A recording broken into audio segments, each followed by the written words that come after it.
witches. So today we're going to be talking about the concept of the silent supper. So if you are an older practitioner or maybe a newer practitioner, you might have also heard this being called a dumb supper. However, I find that I've seen people talking about it, and apparently that is an ableist term. I'm going to be using the term silent supper because it means the same thing. But basically a silent supper is pretty much what it sounds like. It is a meal that is eaten in silence. Now, why are we talking about this today? And be like, yeah, I eat alone silently all the time. Well, when done on Samhain, a silent supper is a great avenue for venerating those you have lost, either in the past year or in general. And it is a tradition that is meant to venerate the dead and to remember them on Samhain. The concept of a silent supper is something that I kind of first learned about when I was first starting to learn about the Sabbats when I was studying Wicca, so very much in the beginning of my practice. And to me, it kind of seemed like it was one of those things that you had to do to celebrate Samhain, and I was like, oh my gosh, I'm not celebrating this properly, I can't do that, because I was very deeply in the broom closet.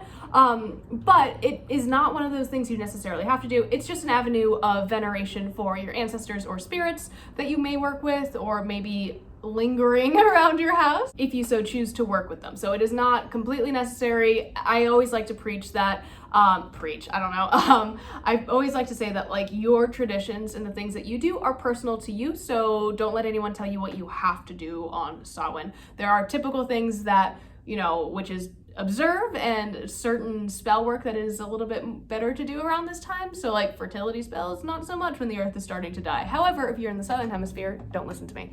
A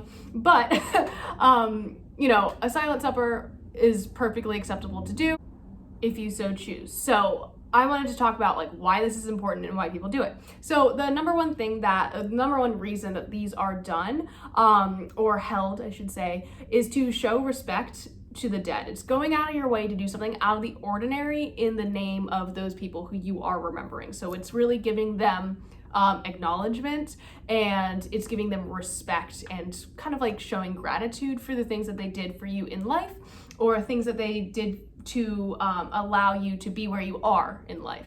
A silent supper can also give the dead an avenue or time to give you messages or to speak to you if you are any way sensitive to that.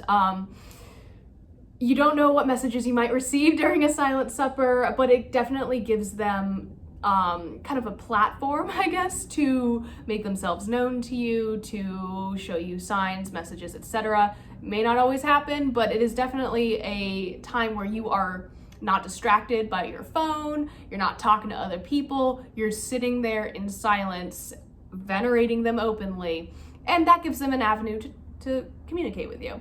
Traditionally at silent suppers, you do have soul cakes, which we talked about in our Halloween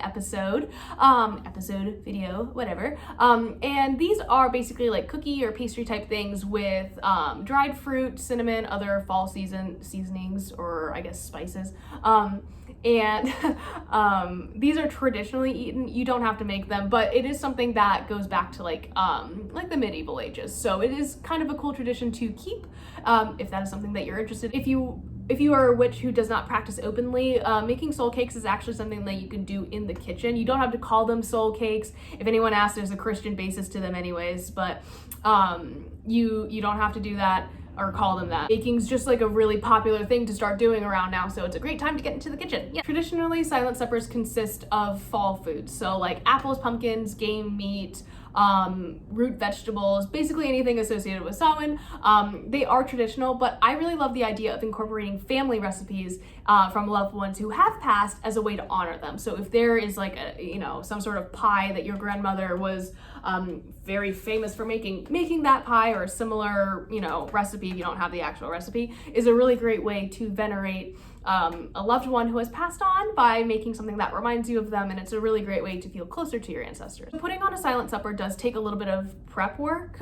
You want to minimize any sort of social interaction you would need to have, especially if you are hosting a silent supper with multiple people. If you're in a coven or a group, this is a really traditional thing to do.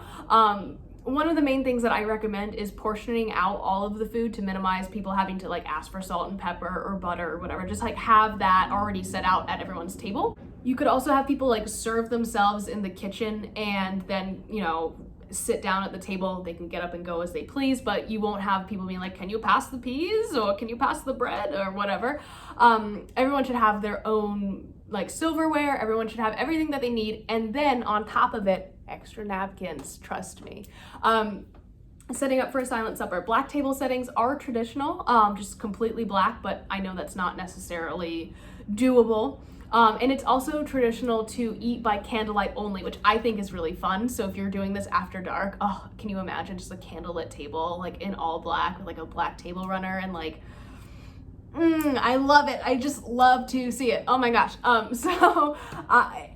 The reason that it is done by candlelight, come on, let's be honest, it's spooky AF, so that is fun. But also, electricity and electronics like really are distracting, I think, to a lot of people. So by having like a no phone policy, and by turning off any overhead kind of unnatural light, it really does add to the atmosphere of the sacred table. So silent suppers can really be part of ritual work if you so choose. You can cast circle around the table after everyone is seated, and upon sitting down, that is when everyone goes silent and then eats, and then circle is uncast, or circle is broken, and then you can continue to talk. So I think that is a really cool way to incorporate a silent supper into your ritual work. Again, you don't have to, but it is something that you can do, even as a solitary practitioner.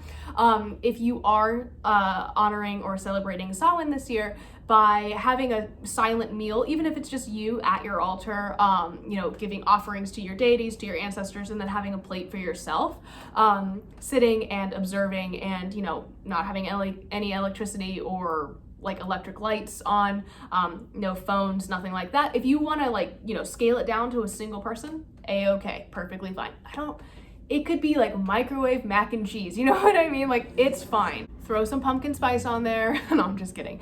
But I just really think that this is an avenue for solitary practitioners as well. Of course, one of the most important things to incorporate into your silent supper, it's not going to be the black table settings or casting circle. It doesn't have to be all of that, but the most important thing that you should do if you are throwing a silent supper is to leave seats for the dead. So leaving places like empty chairs allows them a place to sit. You will put a plate in front of there and then return that food to the earth. You can put photographs there, any mementos they might have, if they have like a favorite book or anything like that, you can lay those at the table setting. But as long as you're making sure that they are incorporated at your table in any sense, you can even make like a communal, I guess, collective seat at the head of the table. It's traditional to put the dead at the head of the table, signifying their importance. But you could have like almost like a semi-altar at the one end of the table, where you have a large like platter of offering for food to the spirits. So there's that as well, if you're interested in doing that. Finally, the last thing that I do suggest, and this is just kind of a cool suggestion, is leaving a tarot deck in the center of the table. Shuffle it like before everyone sits down, and then let everyone draw a card asking for a message from their ancestors. So I really like that. And yeah, so that's basically a silent supper. If you have any questions, definitely leave them down below. Otherwise, I'll see you guys later.